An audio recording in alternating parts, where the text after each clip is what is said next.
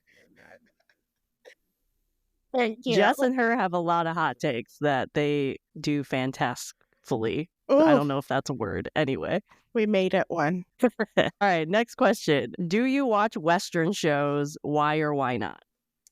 I do. I do watch Western shows, barely, but I do when I love the show. Right now, I'm watching Paradise on Disney. I've heard that's fantastic. I need to watch it. It is some good stuff. I watch. Also, both of the main men in that drama are very delicious looking. The Marsden guy plays the president, and I don't know the name of the Secret Service guy. I recognize him, like he's very famous, but I don't know his name. Sterling K. Brown. Thank you. I'll give you a funny story on that. I have a group chat and KdramasMusings group chat, and we're still active on WhatsApp. And then someone posted in there, y'all, you need to watch Paradise. And I'm like, Paradise? Oh, yeah. Is that the guy from the show that makes you cry a lot?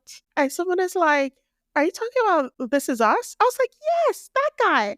That guy, he's in that show. Because I didn't watch This Is Us because my dad used to watch it and he cried every episode. I was like, that's not my ministry. I'm not doing that. But I was convinced to watch Paradise, and you need to watch Paradise. You'll love it. Yeah, I've heard it's been all over my TikTok. A lot of people have been watching it.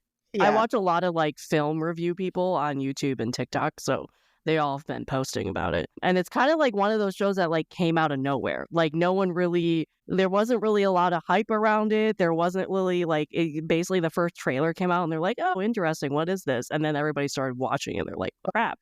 Exactly. Yeah. So, yeah, I need to watch it. I'm also watching Severance. Okay. Which I love. Those are the only Western shows I'm watching. If stuff come up, I do some British shows. I really don't be watching Western shows. Not really. Yeah, I don't watch a ton. There's a ton on my backlog that everybody's like, my family's like, you have to watch this show. And then it's been on my backlog for 5 years. Never, like White Lotus, for example. I've never watched the show and it's on season 3. Oh, I watch Abbott Elementary. I gotta catch up on this season. But my thing with the Western show, I don't like the multiple seasons. Why are you wasting my time? Yeah. Like, get to the Paradise. This Paradise, it could have been one season, or it could have even been a movie. So I'm kind of pissed off that I have to wait for season 2. And thank God they're renewing it. But yeah, the multiple seasons, I lose interest unless you're Scandal. I think that's the only... I don't think I even finished Scandal. I think I watched the first 3 seasons and then I just didn't watch. And maybe it's because I went to the Peace Corps. I can't remember when it aired. But like, I remember I was hooked on the first like 2 or 3 seasons of that show. I finished Scandal. I didn't finish How to Get Away with Murder. I don't think I even watched that one. I mean, I knew about it, obviously, but... I finished Newsroom and The West Wing. Me and Political. West Wing is fantastic. I love The West Wing so much. Oh my God. Good TV. So that's where I'm at. Yes. Yeah, I only watch, I mean, I'm behind on it, but not How to Get Away with Murder. Murders in the Building, I watched that. I'm like 2 seasons behind on that though. And I haven't even watched season 2 of House of Dragon, which I do watch because of my father.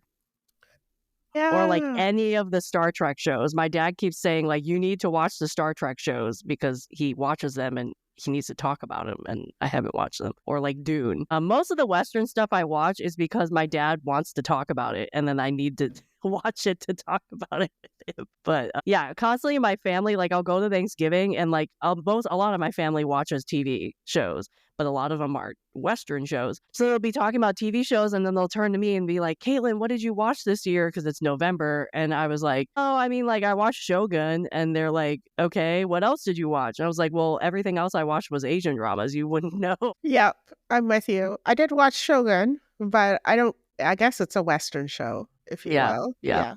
Same with Pachinko. Like, it's a Western show, but yeah. I liked Shogun. I did too. I like that it was shot in my city. So it's when you live in Vancouver and you see it on TV, you immediately clock it. Because it's supposedly looking like everything else, but now I'm starting to see a distinct Pacific Northwest look to. Because Vancouver is an up and coming like American Canadian like filming hub. Like, a lot of people actually film in Vancouver, I think. Yeah. The latest Teo Night Agent or something was shot here, and as I'm watching, I'm like, I was just there. Oh my God, that's the library. Oh my God. Yeah. I'm easy like that. That happened in one of the Transformers movies, like the OG ones, used the Milwaukee Art Museum as like an office building. It wasn't even an art museum. It was like an office lobby. And I still remember they were like driving the Transformer cars out of the parking lot for like 3 days straight because they were shooting a scene outside. And so we go and watch the movie, and they were like, I had forgotten at that point for some reason that they had shot it. And then all of a sudden the office space come up. I'm like, that looks really familiar. Oh, wait, yeah, this is what they were shooting at the art museum. It's like when they were shooting, I want to say it's The Night Agent. No, The Recruit with Teo Yu. Can you believe they shot at my airport where I work? And I'm watching it and I'm livid because I'm just like, that is a 5-minute walk from my office. How did I not know? What? And you were in the same building as him? In the same building, and I missed the filming. I was mad. But yeah. Yeah, they shoot The Bear like 2 blocks from my apartment in Chicago because the restaurant that they shoot at is 2 blocks from my place. So I've seen like the cast like on the street shooting. And then because I'm on Chicago social media, there's like a couple social media accounts that are like, they're shooting in West Loop today, they're shooting in a university today, and there'll be like video of them walking around. So yeah, Chicago is a big shooting hub as well. It is, yeah. Especially now that everybody's pulling out of Atlanta. Ooh. That's another thing. All right, next question. What do you think Western shows could learn from Asian dramas? And then vice versa. Is there anything Asian dramas could learn from Western shows? Nothing. And I'll tell you why. I think that if American shows were to become like Asian shows would lose market share. Okay. What little market share they have. There's a certain overtaking of space that Western shows have the ability to do. Mm-hmm. Right.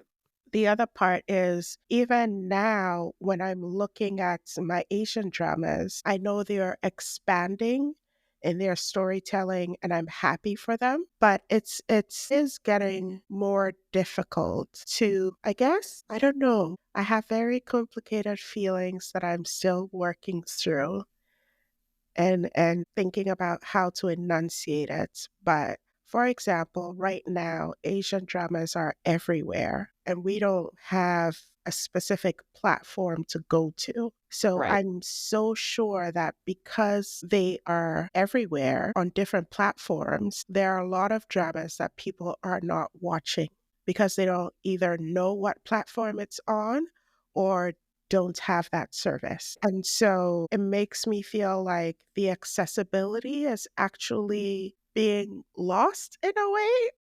Right.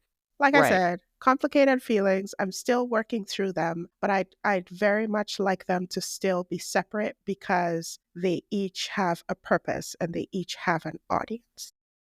Right. Yeah. Yeah. I mean, because streaming sites are too goddamn expensive to have all of them, a bajillion of. I just put all my streaming on one credit card, And I'm trying to brave up the energy or get the energy to like actually look how much I'm paying because Right. Yeah.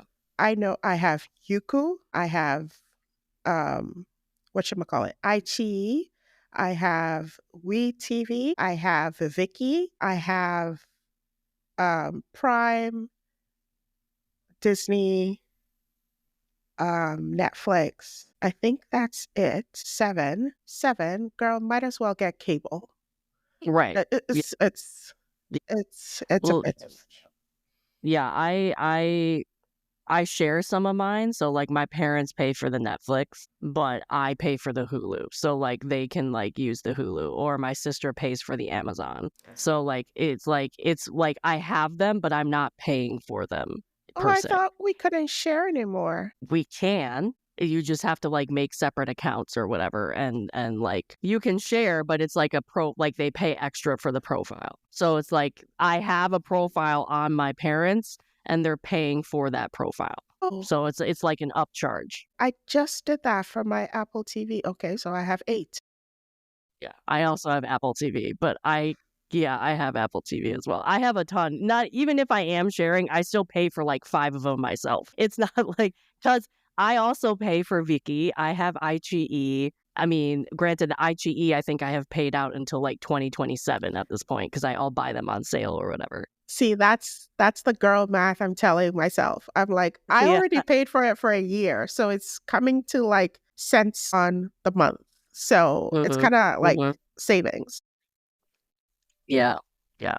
But thank you for that. It's a lot. I will take that to my siblings today. Let's Yeah. split it I up. would still look at the pricing, see if it's worth or whatever. It just was like my parents were paying for it anyway, and it would be stupid for me to have my own Netflix account if they just pay an extra, I don't know, $10 or something for a profile. I don't know. It was stupid though, because my sister and her husband live downstairs from my parents, and even they had to make a separate profile and Stop like an it. upcharge because like I think they go off of like I think IP address, and their IP address was different, I guess. Yeah. It's weird. Yeah, it's stupid. You have to do something weird too, where periodically I think you have to like show up at the same place, and like I have to go to my parents' house once a month or something, which I do anyway, and like have my Netflix account there Yes. to like say I'm a part of their account or something like that. Some Yeah. weird thing if I was going to use the original profile and not pay the upcharge or something. So it was Yes. easier just to pay the upcharge. I don't know. It was something weird. I would look into it, but it was like out of there. I was like, well, what if I miss a month? I won't have Netflix for a month. Like, not that I have other things I could watch, but still, it's like one of those things. Yeah, it's weird. And of course, everybody else wants to do it now too. Yeah, it's crazy. Anyway, what are you currently watching other than the 2 Western shows you already talked Oh about? yeah. I'm watching something Nemesis Monday and Tuesday on Viki. My Sweet Nemesis. Nemesis. Is it sweet? I think so. I'm not watching it. I don't know. Oh yeah, it's not your genre. It is called My Dearest There you Nemesis. go. Yeah, I was close. I was close. You were close. I'm also watching Buried Hearts. Oh, I watched episode 6 this morning while I was showering, and I had the shower head like in my hand at the end, like WTF. That's how it was really good. I don't I would say something, but it's a spoiler, so I don't want to say it. But I love a certain thing that happened with the main character, and now yeah. Yeah, Um, no I'll message spoilers. you what that is. I'll Okay. message you later what that is. But I'm not caught up. I think episode 4 is the last thing I watched. Okay. But yeah, I love it. It's also like a completely different role that I've seen Park and Shik play, Yes, which I love when they do these types of things where they take up a different role that you've never seen them do before. that's true. Yeah. Yeah. I'm watching Undercover. What is it called now? Undercover High School. Mm-hmm. That is a Friday, Saturday drama. And Nice. I'm really enjoying it. I dropped it. And then my followers, friends online were like, no, Carol, go back to it. And I'm like, "Oh, okay, I'm seated. I'm here." I think those are the 3 shows I'm watching. You're not watching First Frost? First Frost, what is that? That's the Hidden Love spinoff that's airing right now. I thought you meant K-dramas. Yeah, No, C-dramas. C-dramas. Anything you're watching. Okay. Yes, I am watching First Frost on Youku because Youku has more episodes out than Netflix. Mm-hmm. So I think I'm on episode 25 or 6 of First Frost, and I like it. I like it, but I'm a little bit disappointed by it. I think they had hinted on a level of storytelling like Mars. Did you ever watch Mars with Barbie Shu? Long time ago. I don't remember much about it, but Yeah, it's a classic it's drama. But classic. yes, Yeah. yeah. They had hinted on that kind of level in the beginning, and now it got muffled a little, and I'm still Mm. watching it, but it's not as good as Mars, is all I'll say. Okay. I mean, Mars is a classic one. I don't know if you can. For real. A lot of things compared to Mars. It's really. That's true. That's true. Did you watch Study Group? I started study group, and then I got to the part where they were actually going to the formation of the study group. They were looking for recruits, and then I didn't go back. But I've heard you say it's really good, and I should go I back. loved it. It's Okay. good. It's really good. Yeah. The thing I started last night, I'm obsessed with now. So now I'm probably going to be binging that for the rest of the week. What did you Which is start? Offline Love, the Japanese dating reality show on On Netflix. Netflix? I gotta check that out. Came out in February, but it's basically about a group of 10 people, 5 guys, 5 girls, and they drop them off in a foreign country with no phone for 10 days. And they give them like money and a map and everything, and they're walking around this city trying to run into each other. And then they go on dates and they hang out and they get to know each other. And then I'm assuming at the end of the show, they have to like decide if they're going to continue dating when they go back to Japan. It's adorable. It's so cute. It's so cute. I love the premise. I might give it a try. It's interesting. Yeah, it's not as like, oh my God, they dropped me in a foreign country. It's scary. Like they do set them up for success if they want it. Okay. But the idea is like, we're letting fate decide if we ever meet, which they have some things along that like help them along in that, but it still is like, will I run into this person or will this person make it another decision and make a right versus a left or something? Yeah. Yeah, I'm on like episode 4. I'm obsessed. This usually happens when I do dating reality shows too. You know what's funny? You like dating reality shows, I do. but you don't like K-drama rom-coms or like No. just like No, what's I happening don't. here. I know. It's so weird. It's so weird. And the funny thing, too, is I love Japanese romance dramas, like the Okay. cutesy Japanese romance dramas, but I can't stand Korean rom-coms. I don't know why. I don't know why. I honestly think it's the type of comedy. Okay. I don't know. Like, I feel like I'm not an expert when it comes to Japanese dramas. There's so many I haven't watched, but I feel like the comedy in Japanese dramas are not as slapsticky, at least with the ones I've seen, versus the comedy in Korean rom-coms, which can be very slapsticky, which I hate slapstick humor. I can't stand it. And it's the same with Chinese ones. I can deal a lot more with the romance parts in Chinese, but even that comedy kind of drives me bonkers sometimes and I can't do it. Oh So my I gosh. tend to go for more of like the mellow romance ones when it comes to Chinese. Same with the Korean. Like Buried Hearts, for example. Not that that's really a romance, but like there's a level of romance in there a little bit. Yeah. But yeah, rom-coms in Japan, give me all of them. I love them so much.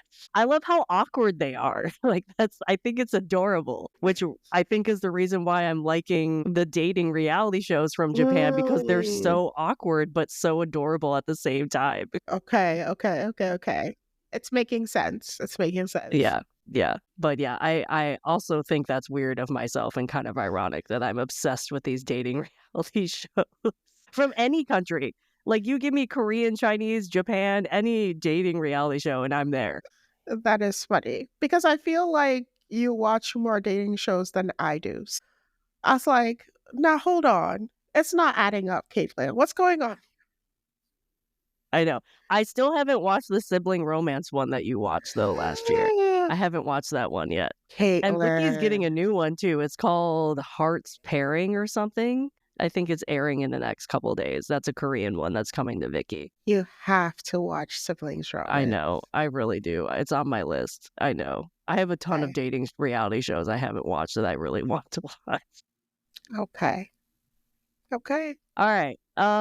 Any drama watching goals for the year? So drop dramas Yeah. that I don't feel like watching. And listen, I've watched a lot of dramas and I feel like I'm becoming very picky with who I know will give me the performance I need. And I know it's very oldest, if that's a word, of me, because you should give new talent an opportunity. But the new talent is not matching, and the script, they're not matching what the old stuff gave me or what the more experienced actors can give. I feel like with more experienced actors, they're going to get a drama that is possibly more meat to it. Like a My Dearest. Oh my God. I still haven't watched that one. It's on my list. Caitlin, I don't know why you're... No. I know. I have so many dramas I haven't watched. It's ridiculous. Okay. We listen and we don't judge. It's okay. You can judge me all you want. I've been saying I need to watch that drama since it aired. So yeah, this year my goal is to stick to what I love and what I know because I hardly get the time to watch dramas if it's not in my shower or on my way to work. So yeah, I'll sit it out and wait for the Gongyu and Song Hye-kyo drama, and Nice. I'll be okay with that. Yeah, surface when you are watching dramas you want to talk about. Exactly. Or I will wait for you to tell me, Carol, you really need to finish study group. I'm like, okay, I will add it. Yeah. So that's my goal. Cool. What about you? Yeah, I probably should learn to drop. I mean, I've dropped more dramas in the recent years, but like, for example, I'm still watching The Witch, even though I have no idea where it's going and if it will have a satisfying ending or not. It ends next week, so I'm like, do I just finish it to see if it has a satisfying ending, or do I just drop it and then look at spoilers? I love Park Ji-young, but I was like, I'm not watching that. I know it's your first project out since military, but I'm not doing that with you. I know what you can do, and you better find a script that can do that for you. Yeah, it's just like the only reason why I'm watching, I really could care less about the romance. It's the mystery part of it that I'm still intrigued by, but I don't know. I don't know if it will have a satisfying conclusion to that mystery, or at least the one I want it to have. And I don't know. Honestly, I don't even know what I want it to have at this point. So maybe I should just drop it and then figure it out later. I don't know. But again, it ends next week. So I feel like, should I just continue and finish it? Yeah. But yeah, there's a lot of dramas this year that I'm pretty much watching because of podcast stuff. So it's going to be very interesting to see what I actually watch this year and like what I don't have the time to, especially with like airing dramas and dramas people are talking about, which is very different from what I have normally been doing in terms of like the last couple years when it comes to content stuff. Cause there's a lot of like, there's podcast episodes on my own podcast where I'm picked older dramas to do. And like people have requested, hey, Caitlin, I've never seen Signal season 1. Would you have me on as a guest so I could actually watch this drama? I'm like, sure. Because I've watched that like 4 times now. Yeah. But sure, why not? And like, that's my request I've done to the guest host is like, if you have a crime drama that you want to watch and you just haven't clicked play, use me as an excuse type of thing. So there's a lot of ones that like I'm basically rewatching depending on the person. So I'm like, okay, I have to juggle those as well as my own things that I'm watching to my own solo episodes that I plan to do by the end of the year. And then there's all these airing ones. So I'm basically what I'm saying is I hope I don't have FOMO. I hear you. But have you watched the crime one that we're going to be doing together? No. Okay, No, fantastic. I haven't. Okay. Yeah, yeah. It's been on my list forever, but no, I have not. I have not. I can't wait for you to I'm watch it excited. because you'll get my comment of that drama with Ji Chang Wook and Hui Ha Chun? The worst enemy. Yes, that one. I'd love you to watch this and think about that, and then we'll talk about it. That means I have to watch the worst enemy. Oh, you didn't watch that? I haven't watched it. Okay, don't watch I've it. heard it. I've heard it's okay, which is why I didn't watch it. Don't bother. Don't bother. Okay. Just watch ours. I've actually heard like worst enemy is the worst version of the one we're watching. So I'm like, okay, Exactly. cool. We're Okay, watching okay, this okay. one. Okay. Cool. All right. Any anticipated dramas for 2025 other than the Gong Yu one that you just talked about? That's why I giggled. Um, I don't even know what's coming. Again, because there are just so many platforms. And Right. I used to have this site I go to that would tell me upcoming dramas. It's not my drama list, but I think that site is down now. So I got to figure out my drama list. But right now, honestly, I only have the Gongyu Song Hye-kyo one because one, I feel like you two have been in the industry for so long, Song Hye-kyo longer than Gongyu, but you've never worked together. I wonder if they've ever dated in real life and that's why they've never worked. Like, I'm making all these conspiracies in my head. And then I'm thinking about, okay, both actors can be quite stoic sometimes in their acting. How are they going to bring this to life? And I'm not particularly fond of the, I guess, genre that they're doing or the time period that they're doing. Right. But I have watched some really great dramas from that time period. So I was like, okay, this could be something. I just know that both actors will give me something. And that's what. Yeah. Oh, yeah. Especially in that time period. Yeah. They would Exactly. definitely be able to deliver when it comes to like the emotion that is needed for that time period. Exactly. So apart from that, I love that I can see Park Hyun-sik right now because I adore him. Who's another actor that I would like to see? My dearest guy, I'm blanking out on his name. I'd love to see him again. Min? Yeah, I'd love to see He has Min. one coming out. At least I know they did like a teaser trailer at the beginning of the year, but it's like My World or something like that. It sounds like a really sad premise. Like could be a cancer storyline, but I don't know. I don't know much about it other than I know he has one coming with the girl from Vincenzo, I think, is the female lead in that. I think she's the female lead. It's something My Movie, Our Movie, something like that, I think. And I want to say there's cancer involved, but I could be wrong. I could be thinking of another one. Girl does depress so well that I'm so tired of watching her. She does. She does it very well. Oh, okay. I guess we'll see. We'll see.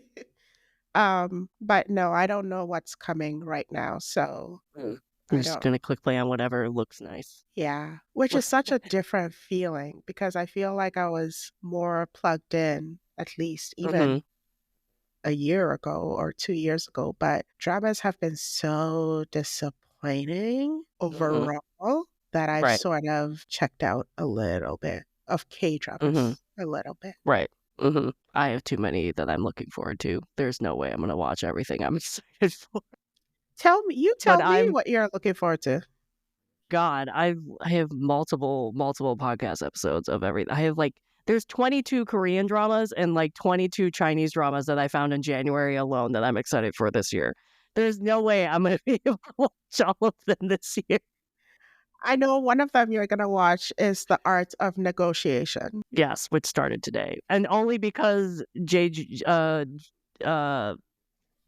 Jae-hoon has white hair. That's the only reason why I'm watching it. I don't know if the story will be good, but yeah, I'm definitely checking out episode 1 at least just to see him with his white hair. Yeah. Same. Yeah. I mean, yeah, there's just so much. And this the fact that I have 22 Korean dramas alone and it's not even Chinese dramas or Japanese drama or whatever else is going to come out. It's ridiculous. So ridiculous. You're ready for the year. Yeah, yeah. Okay. Last question in this section. What genre or country do you want to explore more of? Genre or country? Wow. Genre or country? I think I wanna back in the day I really used to be into Taiwanese shows. And I think these days, especially different genres of Taiwanese shows, but these days I find myself only watching romance and I want to go back to the other genres. So like this cop show that I watched called Black and White. Amazing. To this day, I randomly say some of the lines from the show, just randomly walking. So, and then some of the fantasy elements, yes, I do that with the historical C-dramas. Yeah, I think more cop shows from Taiwan and more like just play a little in that area with their different genres and move beyond just romance. Yeah. Cool. Yeah. And maybe more Western shows, but they won't come above African shows because these days African shows have really upped their game too. So I want to explore more of that too. Yeah. Honestly, don't think I've ever really dabbled in African shows at all. I mean, I know they exist. Yeah. Supercell is a British show, but most of the cast are like Guinean British or Nigerian British or something like that. It's really good. I've heard it's really amazing. Good show. I've heard it's fantastic. Yeah. Okay. All right, next section. Advice for people getting into dramas. Enjoy yourself. Be open-minded. Read subtitles. I'm giving very generic. You don't do the dumb. Hey, generic is fine. I think if you're getting into Asian dramas, just be open-minded. Challenge what you believe or what you've come to believe and just accept their stories. Yeah, like don't just watch one genre. Watch others. Watch BLs. Watch Agree. Watch political stuff, historical stuff. Like just dive in and don't be scared. Let alone only one country as well. Exactly. Yeah. Branch out. Exactly. Everyone has really good, amazing stories out there. And watching it in dub also makes me feel like you're robbing the artist of really expressing themselves to you or communicating to you because sometimes it gets lost in translation. And not to say subtitles don't do the same thing because subtitles on certain platforms are sketchy AF. Right. But you feel the heart of the artist and what they're trying to share. Advice for people who are in a drama slump. Well, I'm in a drama slump of sorts. Remember your why you got into it. Go back to the classics. There are some people who are listeners who are just like, I don't watch anything beyond this date. I'm like, babe, do you know what is on the other side of this barrier you've put in? Yeah. Go back, watch some of the classics if you can find them. And then just give them a chance. Yeah. The K-drama slump, not K-drama, but any slump you're in it really sucks because you're just like, how could you do this to me? It feels personal. I feel like I'm being betrayed. Yeah. Yeah. And if anything, like nobody says like if you choose a drama to try to get out of a drama slump and you don't like it, doesn't mean you can't drop it and try something else. Like exactly. Try other things. Like what I'd sometimes do is if I'm in a drama slump and like nothing on my watch list is hitting for me, I do like first episodes of a completely different genre, like a crime, romance, whatever country, and then whatever sticks, I stick with. If all three stick, great. If none stick, that's fine. Yeah. And then I move on. But yeah, it doesn't mean you have to finish the drama if you click play on it. Yeah. And then go back to your comfort ones. Yeah. There's nothing wrong with rewatching Coffee Prince for the millionth time. Right.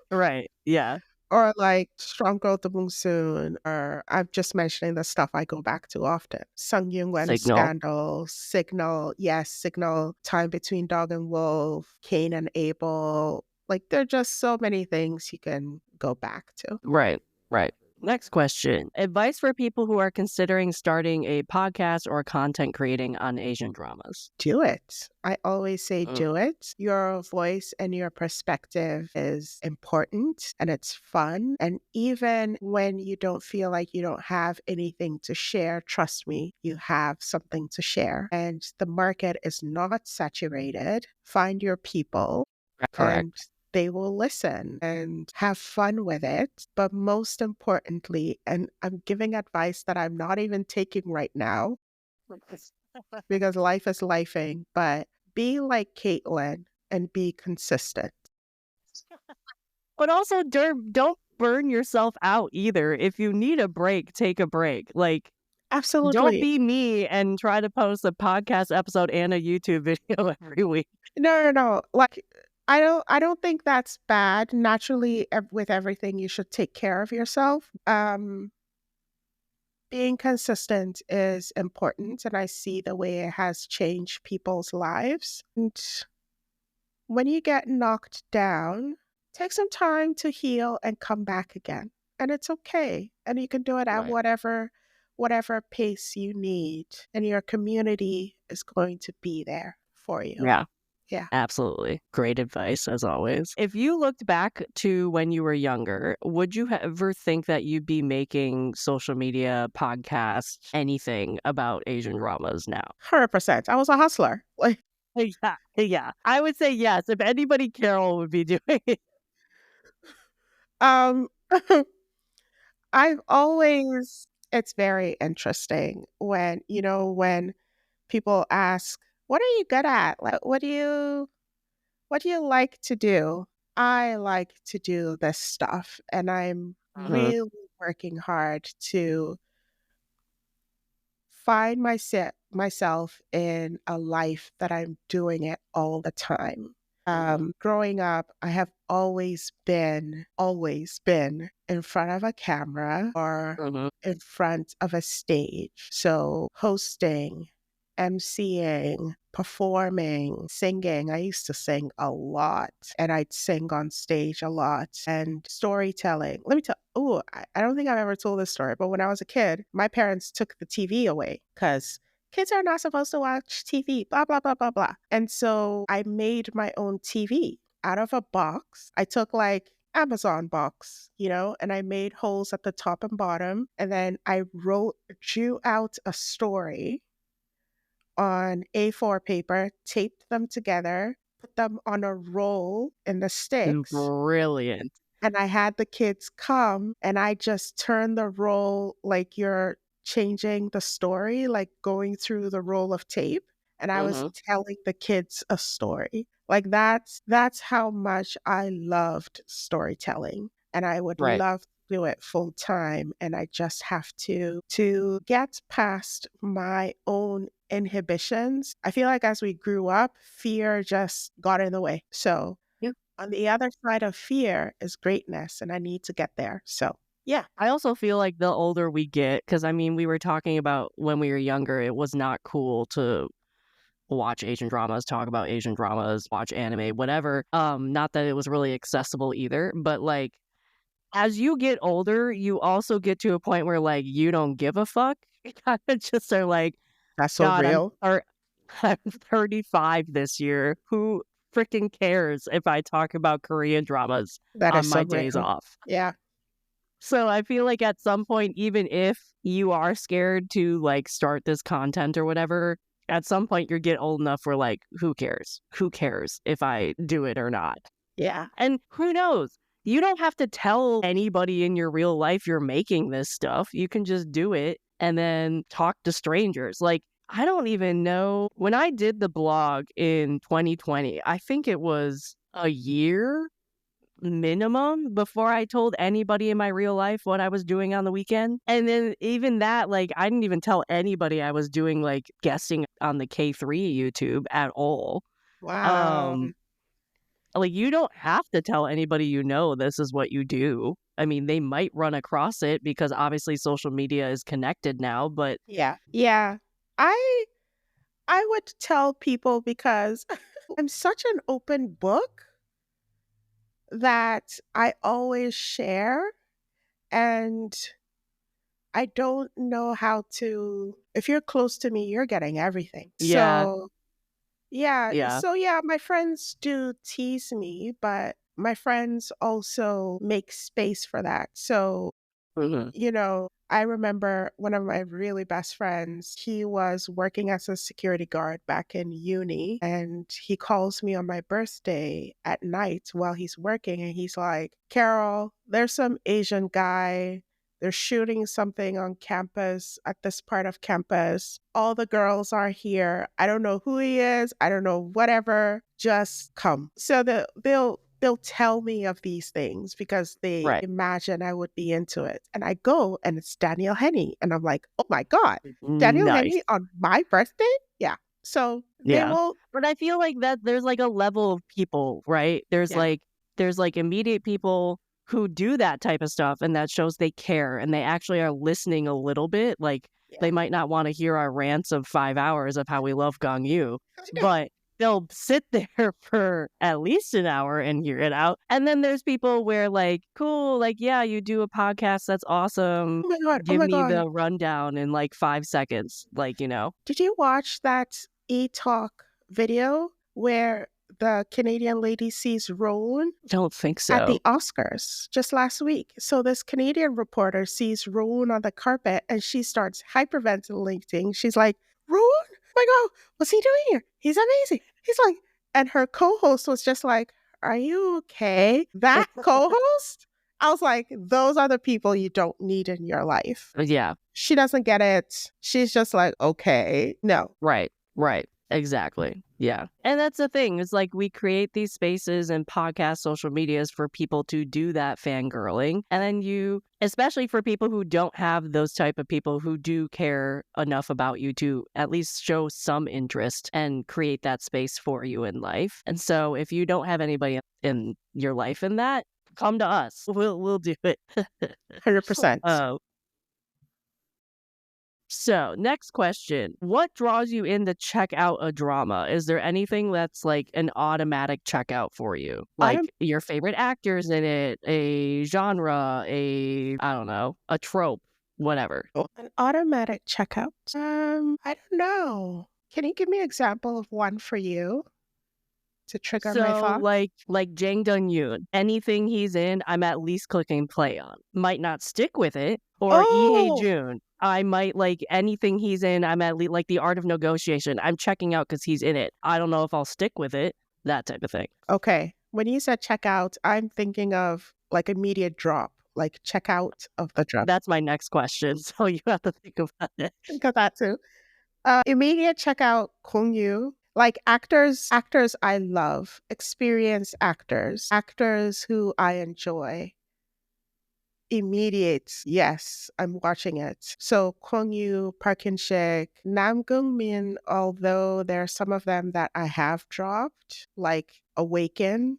Was it Awaken? Oh God, it was horrible. Don't It watch was it. People, don't watch it. Such a letdown. such a letdown. Even though he has amazing chemistry with that female lead and she was in My Dearest too, they need a drama together. But that's not Yes. the drama. That's No. not it. For women, Song Hye Kyo, Park Bo Young, she Crash Landing on You, both actors, Son Ye Jin and Hyun Bin. Like they're like bankable. I grew up on them, so I'm always going to watch them. Yeah. Mhm, mhm. Genres, anything revenge. I'm sitting at the front because I'm a petty person. I can be. I'm not a pretty. My mom is like, don't use your own mouth to say bad things about yourself. I recognize that I can be a petty person. And so a revenge drama is for me, Makjang, the wilder the better, because Same. even though it made no sense, I still rated When the Phone Rings a 4 out of 5. Same. I mean, yeah, I Exactly. agree. I think I gave it an 8.5 out of 10, but still that means Yeah, it made no Yeah. sense, but whatever. It was a lot of fun. Yeah. What else? Political. I love the political stuff. I think it's really, I feel like in another life, not in another life, when I was younger, I wanted to be in marketing Mhm. or in as a lawyer, like be a lawyer. And those two things, the ability to convince people of an opinion and to buy into something just gave Mhm. me a rush. And the Right. reason I'm not in it is because I felt it could be very manipulative, especially in marketing. I took an Mhm. ethics class and I was like, ooh, no, that's not what I want to do. I want to be ethical. So, yeah, I guess that's why I gravitate towards those shows and to really see how diabolical people can Right. Yeah. Yeah. Absolutely. All right. What trope is your favorite, and then a trope that you hate? trope. Oh, trope. Underdog tropes are my Oh. favorite. Mhm. As much as we hate on this, but I do like it when they met as kids Mm. because it just makes things feel so small in terms of you could have met your person a long time ago. Right. I Right. just, there's something very serendipitous. Is that a word? Mhm. Yeah. About that I really like, except when it has to be done right. Let's just say Yeah. that. It's not going to work. Another trope I like, either the woman or the guy when they're rich. I want to be Yeah. rich, just like I want to be rich. So Yeah. yeah, I'll Rich, watch it. poor. Yeah. Classic trope that gets us every time. Absolutely. I would like to see more women who are Yeah. rich, but I definitely don't want her. I have complicated feelings about meeting a poor guy and just him having that patriarchy thing, and it just gets complicated. I think it's worth exploring because it Right. will bring up a lot of feelings. So I'm waiting for the right show to do that. Okay. All right. Last question in this section. What can happen in a drama that immediately makes you drop it? Or if you hear about it, you would never check it out? Writing. Mm. Yeah. Yeah. The stars could be in it, but if the writing doesn't match, It yeah. doesn't, like Mount Jirisan had Yeah. stars in it, but Yes. I dropped it. I finished it. Yeah. No, it was not. It was not worth it at all. No. And then also certain actors who I I am these days now, my hot takes, I don't say them out loud because You should say your hot takes out loud. the environment is very volatile these days. The way people react, and I will never watch or never complete a Chow Moo drama Okay. because I'm still waiting for him to give me more. Okay. I finished True Beauty. I'll give him that. I didn't even finish that. So, I mean, that wasn't one. I shouldn't even have started it, in my opinion. But Exactly. But that's the only like Chow Moo drama I've ever finished. So there's mm, like Goara. I right. will never finish a Goara drama because I don't know. So there are certain actors that if I know they're in the project, I know I'm not watching it. Same. Same. All right. Last section. This is like a rapid fire section. So I just like say something and you say the first thing that pops in your head. You can explain it if you like. Okay. You don't have to, though. Okay. So, favorite K drama. I'll always say Coffee Prince. Okay. Okay. Favorite Chinese drama. Wow. Wow. I'll say Mars. Okay. Favorite Japanese drama. Ooh. I'll say Meteor Garden. Classic. Classic. All right. Favorite food you've seen in dramas. Favorite food I've seen in dramas. Bonus points if you tried it. You can explain if you like. Favorite food. I'm a foodie. Well, yeah, we all are. Yeah. Like yesterday, I had rose tteokbokki Mm. with some dumplings. I'll say barbecue, Korean barbecue, kalbichim, kimchi jjigae. I don't see that a lot on dramas though. I see a lot of doenjang jjigae, soybean soup. Favorite food? Yeah, the stuff I've mentioned. Cool. Cool. Country you want to visit from dramas. I visit Korea quite often. Yes, you have. You have.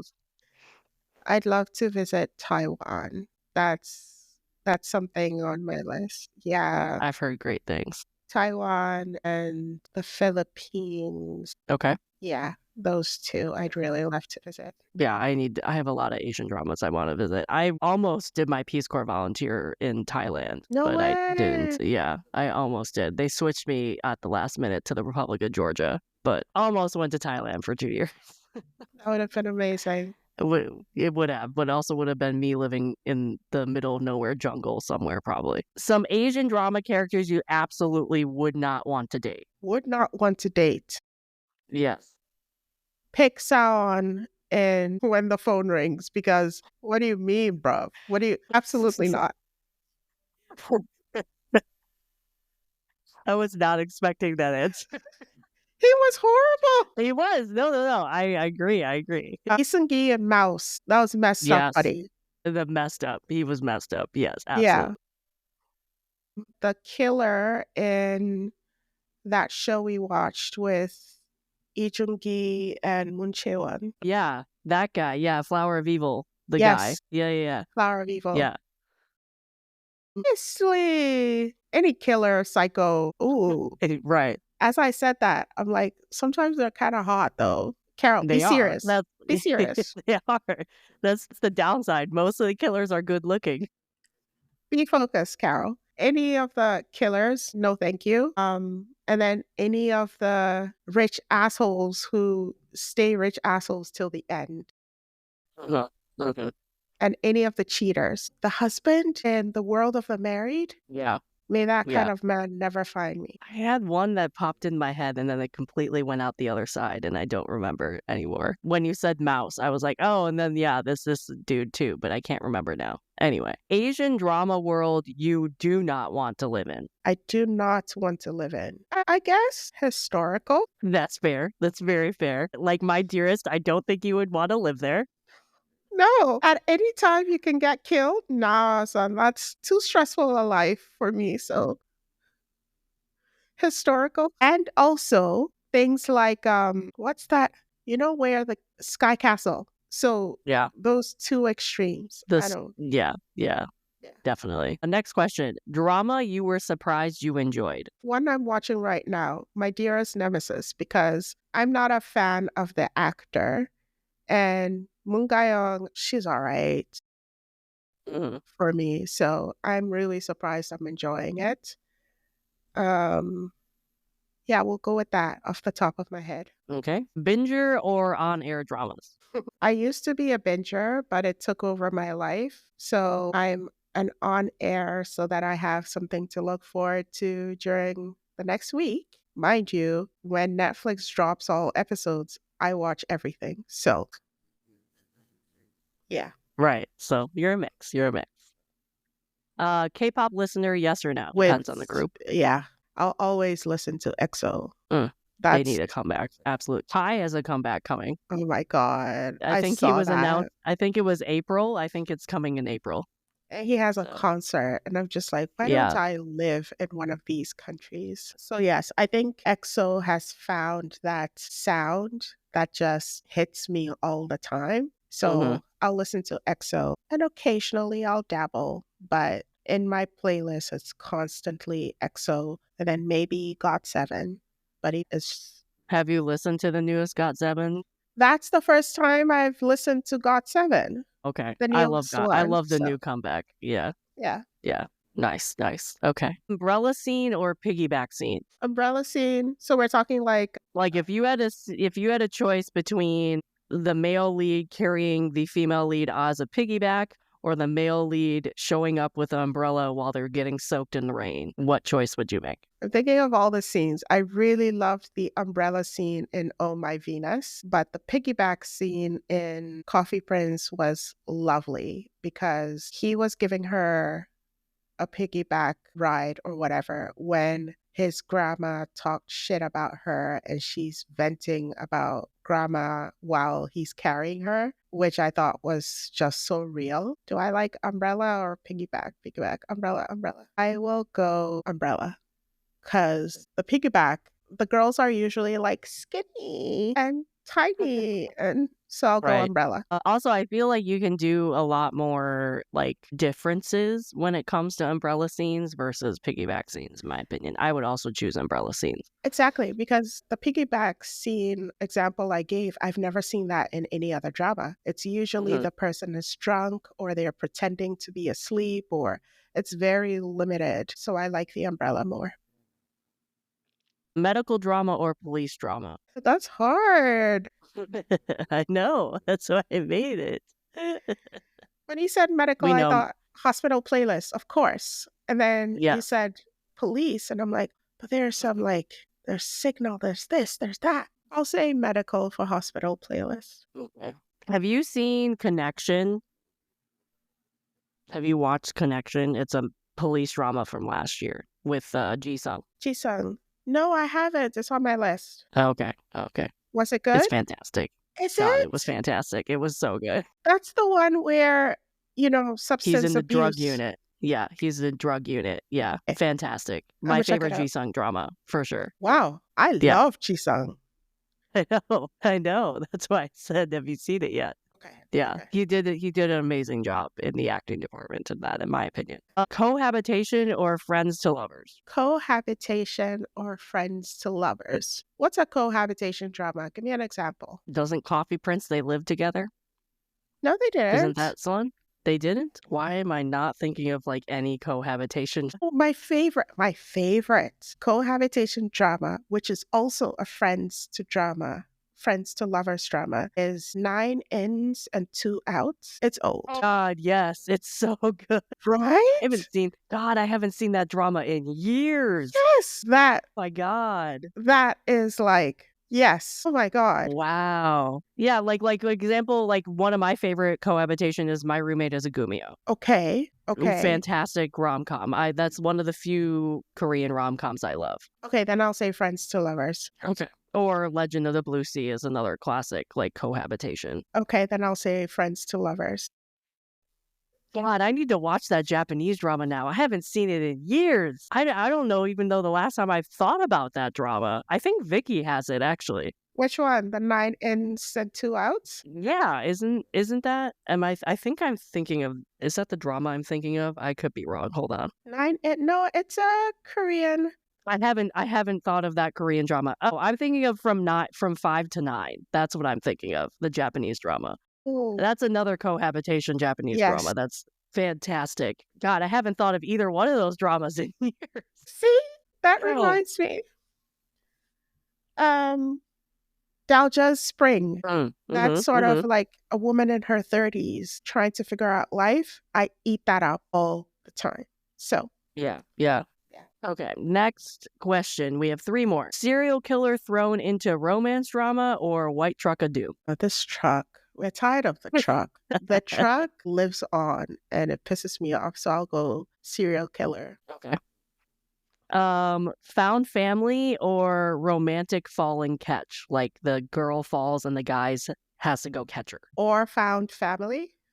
Yeah, That's hard. it is hard. It is hard. You know what? I like the girl catching the guy. We don't see it that often, but it's good. It's nice when it does happen. It's nice. So I will go found family. Okay. Yeah. And then last one, amnesia or love triangle? Ooh. Ooh. I personally would go in amnesia, but I don't really like love triangles in general. But amnesia is my guilty pleasure trope. So anytime there's amnesia, I'm there. Love triangles used to be the definition of K-dramas back in the day. Yes, So I feel definitely. like if I don't say it, I'm betraying everything I grew up on. However, they also had amnesia back then too. You know what? I think for this stage in my life, it's too stressful for a love triangle. So I'll go with amnesia. Are you, I'll ask this question. Were you back in the day, like the daily drama, makjang Korean drama, like the 30-minute daily drama thing? And are you still that person now? Like, would you watch one of those now? I'm not that person anymore. I was that person, I'll say maybe in 2007 to 2010-ish. But no, I'm not doing that anymore. Okay. Cool. That ends all of my questions. Is there anything else you want to say or talk about or whatever? Just thank you for having me. I had so much fun. It's nice to, I guess, share parts of myself that I haven't. I enjoyed this, so thank you. Well, thank you for accepting the invitation. I'm really excited to have you as like a rotating host. Yeah. Especially with like, again, you are like an OG drama watcher. So it's like, it's nice to have like a perspective from somebody who's like been watching dramas longer than I have. Like it's rare that you find those people these days. So This is true. Even for me, I am looking for people who have watched for a while. And I also like seeing new people because it's so nice to get a fresh perspective from them and to see the right. wonder in their eyes. Yeah. Okay. All right. Well, thank you so much for being on this episode. Do you want to like tell people where they can find you one more time before we close out? Yes, you can find me on Instagram as KDramas with an S musings, and I will see you on there. Just DM me. Cool. Well, thank you again for coming on. And thank you guys for listening to this host interview. I hope you enjoyed it. And we will talk to you in the next episode. Bye. Bye. If you want to continue the conversations about dramas that were started in this episode, you can find me on Instagram, TikTok, and Blue Sky under the username NoSleep4Dramas. That is no sleep, the number 4 dramas, just like in the title of the podcast. This podcast is also an expansion of my blog, so you can visit my blog at www.NoSleep4Dramas.com, the number 4 dramas.com, and find multiple years of blog posts already available at your fingertips. All links are in the description of this episode. Finally, please give this podcast a like or a follow wherever you listen to the podcast. Leaving a comment or a review also helps a lot. We love hearing ideas and feedback from all of you. Share the podcast with your friends as well. Thank you for listening.